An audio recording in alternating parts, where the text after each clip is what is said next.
Opa, tá me ouvindo? Tô sim. Vamos lá então? Beleza. Vamos embora. Fechado então. Fala aí pessoal, estamos ao vivo aqui. Obrigado mais uma vez pela presença de vocês. Meu nome é Daniel Rivers, sou fundador e professor da Rivers Escola de Games e Design. Na descrição do vídeo você pode encontrar nossas informações aí, o próprio facebook.com/escola Rivers, no Instagram. No site temos uma variedade bacana aí de cursos. E enfim, sem mais delongas, hoje a gente vai entrevistar um cara que eu pessoalmente admiro muito, que é o meu querido Rafa Souza. E aí, meu querido? Como é que Ô, você meu amigo, tá? muito obrigado. Tô bem, obrigado. Antes de mais nada, a você, Daniel, a Escola Rivers, por me chamar aí para esse bate-papo. Obrigado a todos que estão aí nos assistindo em pleno sábado, poderiam estar namorando, rebolando os queixos, mas estão aí vendo a gente. Show de bola, cara. Bem, certinho. Maravilha. Vamos começar aí, cara. Conta um pouquinho sobre você aí. Vamos lá.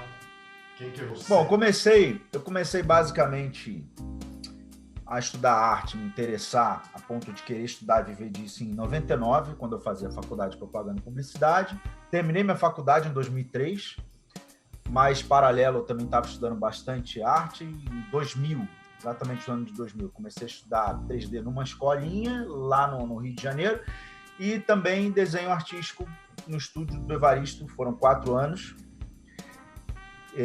nesse estudo de desenho artístico e depois estudei escultura. Tudo nesse período fui fazendo algumas aulas em algumas escolas. Em 2003 para 2004 comecei a dar aula, dei aula até 2006, depois trabalhei em produtora, voltei a dar aula em 2008, aí dei aula ali até mais ou menos 2013.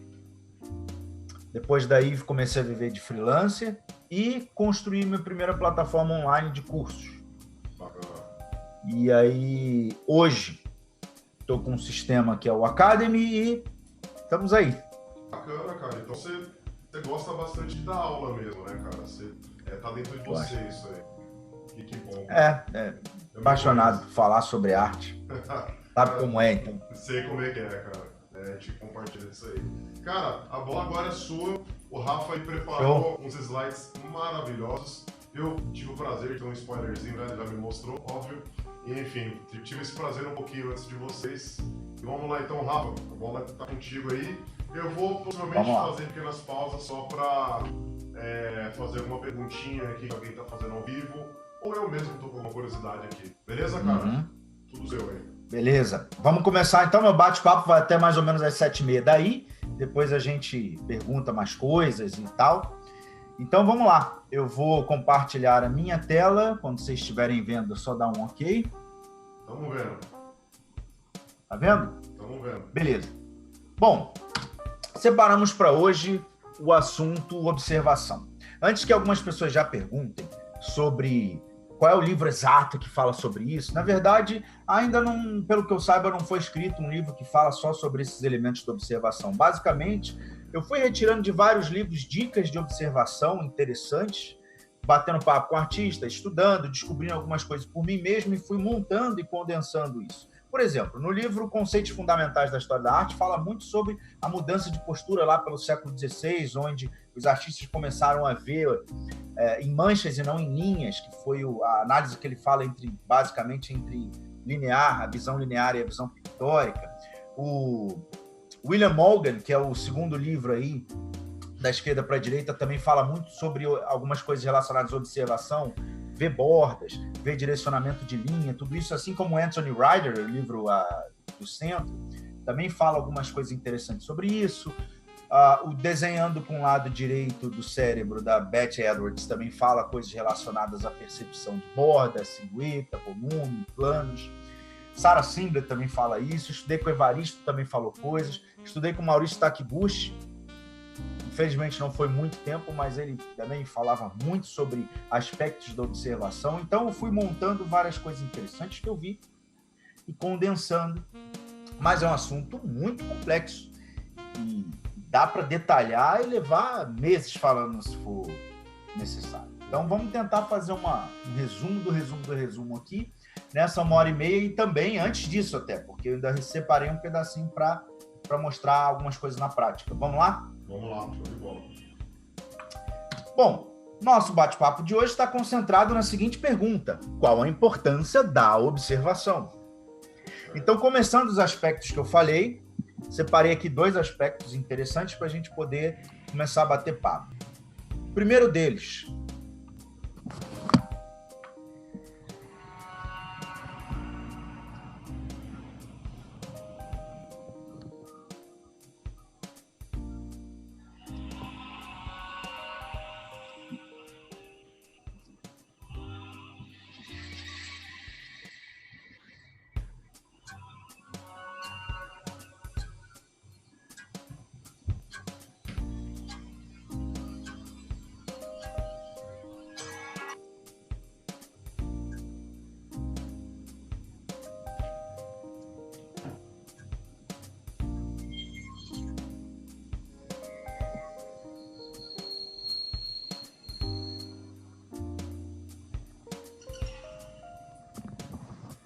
Essa é a fonte de Hofburg, em Viena, na Áustria. Primeiro que eu vou falar para vocês é esse, leitura das bordas. Bom, é muito importante a gente analisar direitinho tudo isso, porque o que acontece? Bordas, elas estão em todos os aspectos, não só o que separa o modelo do fundo, um membro de outro, como também pequenas definições da forma. A gente vê, por exemplo, tudo isso aqui na nossa cabeça gera, de uma certa forma, a ideia de bordas. A gente vê, por exemplo, as definições dos tendões, das veias, separação entre os dedos, pequenas definições musculares. Tudo isso aqui a gente entende como alguma separação, algum indicador de que a forma mudou de direção ou o limite da própria borda em relação ao fundo, claro. Essas bordas, como ler? Primeiro, a direção delas. É muito comum, por exemplo, a gente está copiando isso ou tentando absorver uma referência e não reparar que a nossa mão, por exemplo, está subindo e essa aqui está praticamente fazendo um movimento de descida, suave. Qual é a direção disso? O quão inclinada é essa direção? O quão inclinada é essa? Todas essas direções, o quão inclinada é cada direção dessa linha.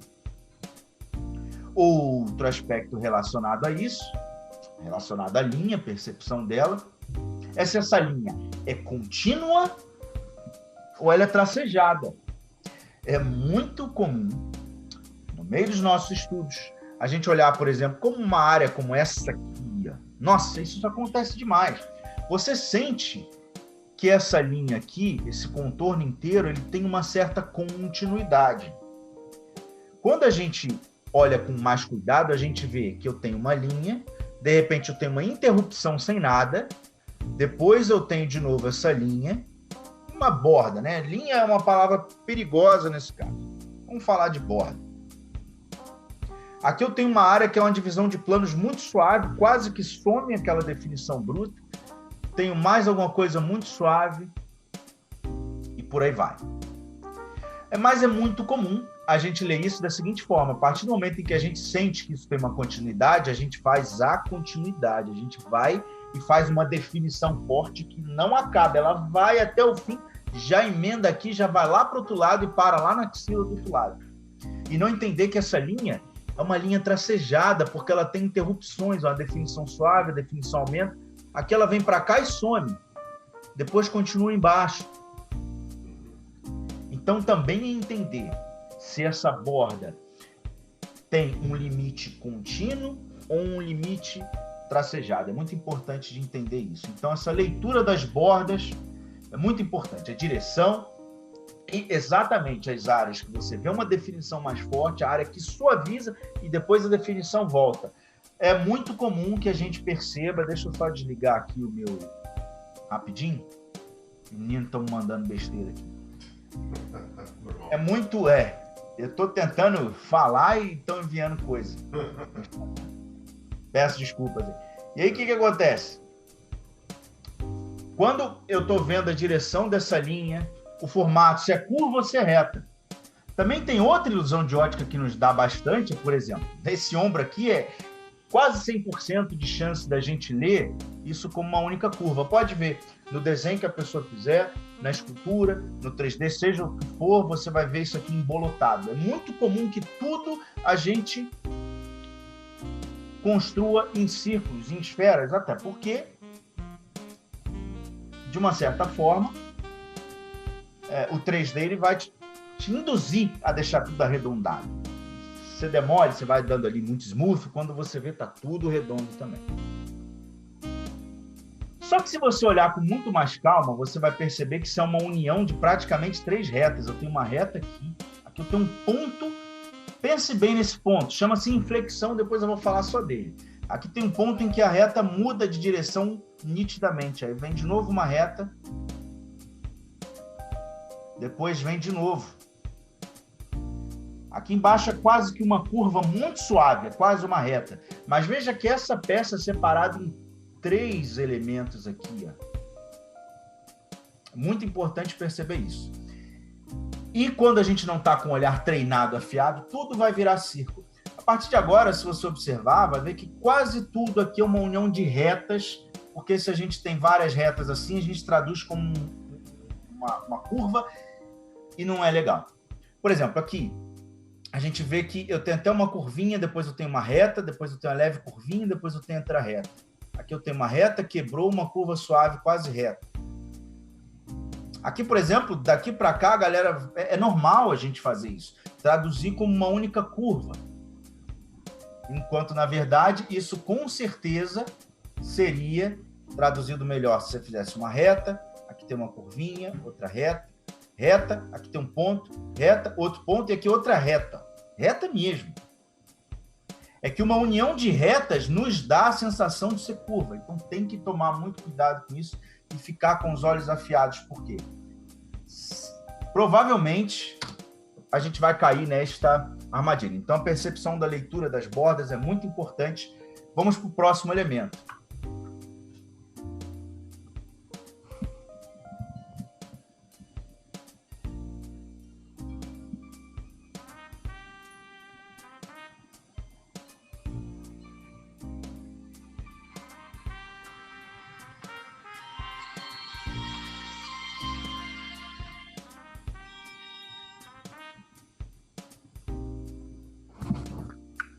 Percepção de shapes internos e imaginários. Vocês estão escutando aí direitinho? Sim. Tá, essa é uma escultura que está num parque em Viena, na Áustria. Esse museu é o Museu de História Natural e atrás tem o Museu Gêmeo, é um de frente para o outro, que é o Museu Arqueológico, e tem esse parque e ele é cheio de esculturas. Essa é uma delas. E é um maravilhoso exemplo para a gente estudar essa questão de shapes internos e imaginários, como eu chamei. Como é que seria isso? Quando a gente olha, por exemplo, uma área como essa daqui, a gente vê que tudo isso, todas as porções, tanto o bloco do tronco como um todo, ou perna, seja o que for, como as partes, os elementos, eles formam, se eu simplificá-los na minha vista, na hora de comparar, eles formam shapes geométricos. Por exemplo, daqui para cá, a gente sente uma faixa meio triangularizada. Eu sinto aqui um outro triângulo para cá. Eu sinto um triângulo aqui. Eu sinto aqui uma espécie de triângulo curvo. A gente consegue perceber uma espécie de retângulo aqui. Então, na hora que eu estou modelando ou desenhando, e estou tentando estudar a anatomia, absorver a forma, então eu preciso ler ela com mais cuidado, até para que eu memorize e com o tempo comece a fazer sempre por intuição também. Então, ao modelar, esculpir, desenhar e olhar a referência, você está fazendo as formas ali, aqui o meu olho já bateu e já sentiu, já procurou geometrias, shapes internos imaginários ali, que eu possa comparar aquele shape com o meu. Por exemplo, isso aqui de uma certa forma é um triângulo. Será que o meu está um triângulo muito largo assim, enquanto na verdade ele seria algo mais assim? Então, esses 3 pontos importantes aqui que formam de um jeito imaginário ali um shape, ele está me denunciando como aquela forma é em termos de proporção e localização. Então, quando eu bato o olho ali e imagino, por exemplo, vai ser muito comum você fazer uma área como essa e não perceber que no seu ele pode estar meio que quadrado e não tão retangular. Isso significa que a forma está diferente, ou seja, ou essa ruga daqui de cima e a parte de cima da musculatura do glúteo está muito distante,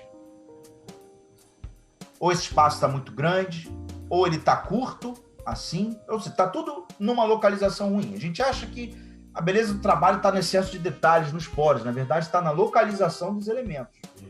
É ali que começa. Fora para dar um realismo na pele para um fim específico. Mas a beleza na arte está na localização das coisas. Então, será que o meu está dando um retângulo mais ou menos no formato desse? Então, isso é uma coisa que a gente bate o olho e sente na hora. Não pega e desenha em cima, não. Olha lá, você bate o olho e você já sente o retângulo que tem ali e compara com o seu. Isso é algo que é feito de um jeito muito natural, conforme você vai treinando. Então é muito importante ler esses shapes internos, beleza? Sempre vai se preocupar muito com isso. Esse é o segundo elemento que eu mostrei. O terceiro é muito interessante, porque eu vou utilizar um pouco do conhecimento dos dois primeiros, a percepção das bordas e desses shapes que eu posso imaginar. Vamos ver? Bora.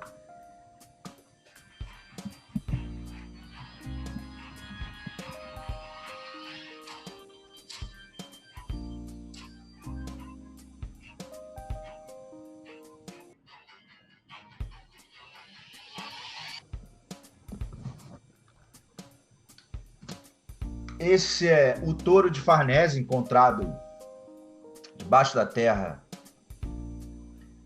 enfim, feito no século I a.C., mais ou menos. Algo absurdo, feito até onde se estudou através de um único bloco de mármore e não várias peças de mármore separadas depois montado. Realmente é surreal e para a gente parar, para às vezes ter um pouco mais de brilho, olhar assim, às vezes está com dificuldade de fazer um dedo no ZBrush, que é assim, e a gente já fica, ai, não gosto, ai, vou me matar. A gente tem que ter mais orgulho e falar, peraí, um século antes de Cristo o cara pegou um mármore, deve ter sido um grupo, pegou um mármore inteiro e fez isso. E não é anatomiazinha mais ou menos, não. Você vê que ela é realmente complexa. Ela é bem feita. Isso no ZBrush já seria um cara que você ia dizer assim, uau, como esse cara domina a anatomia. E eu vou ficar aqui reclamando que eu não consigo fazer um dedo? Não, eu vou fazer. Se ele fez, eu faço. Se ele consegue, eu consigo. Eu posso. Ter mais orgulho. Orgulho em exagero é ruim. Mas ter um pouco, dizer, eu vou conseguir. Vou ter mais paciência. Aqui é a leitura da silhueta. A leitura da silhueta, ela vai nos dar pontos importantíssimos, como, por exemplo, as inflexões, que é o que eu vou falar ainda. Então, depois eu vou voltar nessa questão. Mas a percepção das bordas que eu falei. Por exemplo, qual a inclinação dessa linha, dessa borda? Dessa. O tamanho dessa em relação a essa. Essa. Quebrou aqui, quebrou aqui, quebrou aqui. São quase 4 retas. Qual o tamanho de cada uma? Qual a inclinação dessa linha? Dessa, dessa. E os shapes internos? Qual é o triângulo que daria aqui dentro? Que forma é essa aqui no meio deles? Que triângulo engraçado é esse aqui no meio? Se eu estivesse, por exemplo, desenhando, esculpindo algo, eu estou olhando referências. Essa forma imaginária aqui, ó, entre a cabeça, pescoço, tronco, e aí eu fecho ele de forma imaginária aqui. Esse trapéziozinho comparado com o meu. Na hora quando você vê, às vezes o seu tá um quadradão assim, ou um retângulo esticado, aí você, na hora você bate o olho e você sente, cara, meu pescoço está muito longo, meu ombro está distante. A maioria dos nossos erros tende a fazer com que a coisa se expanda. Nosso erro, na maioria das vezes, deixa as coisas longe. A tendência é expandir. Porque a gente tem ainda como uma... Olha que interessante. A arte, a linguagem da arte, como o próprio nome diz, linguagem, ela precisa ficar fluente. Como qualquer linguagem, enquanto ela não está fluente, como é que você fala? Você está aprendendo inglês agora. Como é que você fala? I will do my homework today. Você não emenda as palavras porque você ainda está pensando e está com dificuldade em fazer com que aquilo... Em português, por exemplo, a gente fala hoje em dia. A gente fala hoje em dia. As coisas começam a se unir e ter uma fluência, uma velocidade maior. E quando não existe essa fluência, a gente tende a separar elementos. E na arte a gente tende muito a distanciar o olho do nariz, o nariz da boca, quando vê está tudo expandido, está tudo longo, o pescoço está longo, o queixo distante do ombro, a gente tende a limitar cada porção, cada elemento, como quem não quisesse ou ainda não tivesse habilidade de colocá-los justamente para conviver, colocá-los em harmonia, que é a essência da música. Quando esses elementos realmente são integrados e funcionam em conjunto. Então, quando a gente está começando, a tendência é expandir, é pegar cada elemento, tríceps, bíceps, braço, nariz, boca, olhos, e distanciar um do outro e marcar muito, delinear muito a borda, porque a gente está isolando as ilhas, a gente está separando, a gente não está juntando e integrando. Então, a tendência é expandir muito. Então, tem que sempre tomar cuidado, e todos esses elementos da observação que eu vou mostrar te ajudam também a deixar o seu olho mais afiado e perceber o quanto as formas estão próximas, de quanto elas estão integradas, o quanto os elementos têm uma relação muito maior de contato entre eles e não de separação. E na hora de olhar essa silhueta, a gente vê muito ou a área negativa é onde não tem o modelo, né, o fundo. Por exemplo, aqui é melhor ver a área negativa. Por exemplo, que triângulo é esse? Tem áreas que é melhor ver positivo. A área interna, ou seja, aqui é negativo. É melhor ver esse triângulo que tem aqui. Porque é uma área côncava, tem um buraco. Agora aqui, quando eu vou fazer esse ombro, o que é melhor? Olhar esse negativo aqui? Não, é melhor olhar o positivo, olhar a área do ombro e ver essa peça aqui. Quanto que ela sai do braço? Esse triângulo aqui, aqui é uma área que é boa de ver negativa, aqui é uma área boa de ver negativa. Então, analisando as bordas, a direção e analisando os shapes internos, isso parece um processo longo, não que eu estou desenhando, mas você bate o olho ali, você na hora sentiu que aquele espaço vazio ali tem um determinado tipo de triângulo, você olha o teu, tá um troço arredondado, estranho, assim, você bateu o olho, já viu, já é em tempo real. Falando parece que é uma coisa truncada, mas não. Isso é algo que quanto mais você usa, mais você colocar em prática, provavelmente vai fazer mais sentido. Esse é o terceiro ponto. O quarto ponto, a relação de espaços e alinhamentos. Essa pintura é do digníssimo Rembrandt, pintor holandês, pintura flamenga, que é, enfim, uma escola incrível dessa região da Bélgica e da Holanda. E Rembrandt fez essa belíssima arte aqui, que eu vou usar de exemplo para falar da relação de espaços em alinhamento. Quando eu estou vendo, modelando, e você olha, você está vendo o espaço, ou seja, o quanto isso ocupa, o quanto isso é grande em relação a isso, em relação a isso. É comparação com a vizinhança. O tempo inteiro. Por isso que, às vezes, a gente pega uma esfera nos brush, aí faz assim, ó, puxa um pouco para ter, vamos dizer, a forma da parte da frente, e que como se fosse uma forma meio de crânio. Só puxou a parte da esfera para frente, a galera já está pedindo feedback. O que é isso? Não tem nada aí. Enquanto você não manchar, não precisa delinear, mas fazer uma mancha que simboliza as áreas da boca, do rosto, enquanto você não posicionar ali mais ou menos, você não vai sentir direito a relação de distância entre eles. Está certo? Sobe um pouquinho, diminui. Então, o quanto isso aqui é grande, por exemplo, em relação a isso, quanto isso é grande em relação, ou seja, os espaços, o quanto cada área ocupa. Às vezes alguém está dizendo assim para você, Rafa, esse rosto está estranho, não estou sabendo entender por quê. Então, quando você sente que está estranho, você está olhando o todo. O todo te dá a sensação, tem algo errado. Então, agora eu tenho que procurar nas partes onde está errado. Para que você, no seu estudo, sozinho, consiga justamente ter essa independência e analisar o próprio trabalho. Então, vamos lá. Vamos supor que você estivesse estudando matemática. E aí o resultado final deu, sei lá, 430 num determinado problema. Esse é o resultado final. Se você já sabe que o resultado não vai dar 430, vai dar, sei lá, 1000, quando você olha 430, você vê, tá errado. Beleza, adianta passar o olho assim, girando em velocidade por todo o problema que você fez? Não, você tem que analisar ponto a ponto para achar o problema. Apesar disso não ser matemática, e eu não quero comparar com matemática, mas eu quero comparar com a questão do todo, resultado final e partes. Então, quando você olha o todo, está estranho esse rosto. Rafa, tem algo estranho aqui no rosto, no centro, aqui entre o olho e o nariz, o que tem? Aí eu falo, aí eu só pergunto para a pessoa, não digo, olha o tamanho do seu nariz inteiro.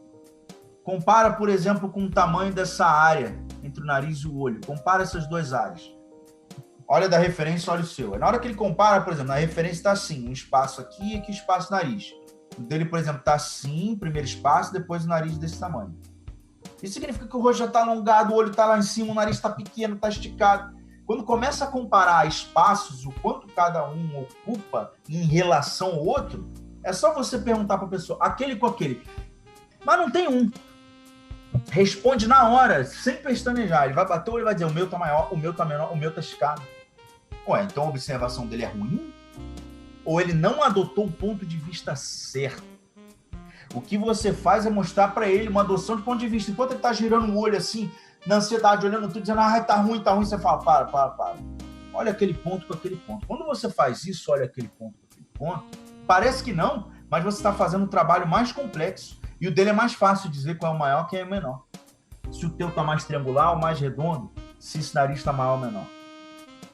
Basta ter olho. O grande lance é saber adotar um ponto de vista e comparar aquilo com aquilo. Aquilo com aquilo. Isso está alto. Quando ele adota um determinado ponto de vista qualquer e compara, na hora ele acha o problema. E assim vai julgando o próprio trabalho e vai achando todo o problema. E, por exemplo, nessa questão da percepção dos espaços, também tem alinhamentos. Às vezes você está esculpindo um rosto, aí você bota mais ou menos nessa direção. Inclusive, desafio. Tá aí um estudo legal, fazer esse rosto do Rembrandt. Se você digitar Rembrandt Old Man, vai aparecer algumas, e essa aí tem 6.000 pixels de altura, essa imagem. É um olhar meio assim, perdido, ao mesmo tempo parece que ele está meio frustrado, olhando para baixo, cansado, ao mesmo tempo olhando para o futuro e já não percebendo mais o que fazer, um problema que já está resolvido porque já não tem solução. Então é interessante esse olhar. Então uma imagem belíssima para se fazer. E estudar o cabelo, não só em escultura, mas também quem quiser fazer no Maya. Bom, esse rosto, quando você está tentando fazer, você bota na mesma posição e você, o que está estranho? Cara, eu bato o olho nessa área, bato o olho no canto do nariz e vejo que na referência está quase na mesma vertical. Aí você olha o seu, você vê que o seu olho está aqui, vamos dizer assim, está mais ou menos algo assim, e o nariz está aqui.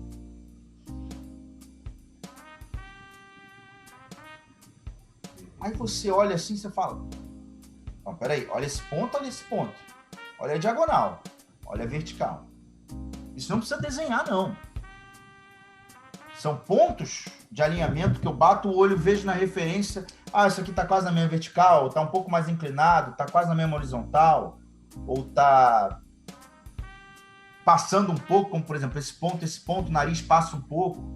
Eu bato o olho na referência, bato o olho no meu e vejo que está tendo uma distorção grande. Isso significa que a localização, que é o principal, está ruim.